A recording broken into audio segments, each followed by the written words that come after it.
Hi hello everybody ఈ రోజు మనం మాట్లాడబోతున్న టాపిక్ ట్విట్టర్లో బాగా వైరల్ అవుతుంది అండ్ ట్రెండింగ్ అవుతుంది. నాగబాబు గారి అకౌంట్ ఎందుకు డీయాక్టివేట్ చేయాల్సిన అవసరం వచ్చింది. సో నాగబాబు గారు చేసిన ఒకే ఒక్క ట్వీట్, మాతో ఉంటూ ప్రత్యర్థులకు పనిచేసేవాడు మావాడైనా పరాయివాడే, మాతో నిలబడేవాడు పరాయివాడైనా మావాడే. సో ఈ ట్వీట్ వెనకాలే సో దీనివల్లే అకౌంట్ మొత్తం డీయాక్టివేట్ అవ్వడం జరిగింది. అండ్ అసలైన వార్ ఎక్కడే స్టార్ట్ అయిందని కూడా చాలా మంది అయితే మాట్లాడుకున్నారు.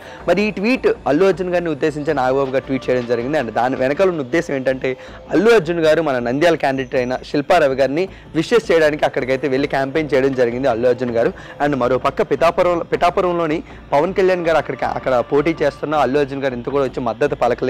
సో తన ఫ్యామిలీలో ఉండి తన ఫ్యామిలీ మెంబర్కి ఇంత కూడా సపోర్ట్ చేయలేదు. సో దానికి నాగబాబు గారు హట్ అయ్యి సో ఈ ట్వీట్ అయితే వేయడం జరిగింది అని అంటున్నారు. బట్ అల్లు అర్జున్ గారు ముందే మీడియా ముందుకు వచ్చి చెప్పడం జరిగింది, శిల్పారవి నా ఫ్రెండ్, ముందే మాట ఇచ్చాను, సో తనకు వచ్చి నేను విషెస్ చేస్తానని. మరి దానికి సంబంధించి నేను వెళ్ళి నంద్యాలలో కలవడం జరిగింది. బట్ నా సపోర్ట్ ఎప్పుడు పవన్ కళ్యాణ్ గారికి ఉంటుందని సో దీనికి సంబంధించిన డీటెయిల్డ్ ఇన్ఫర్మేషన్ కూడా అల్లు అర్జున్ గారు అయితే ఇవ్వడం జరిగింది.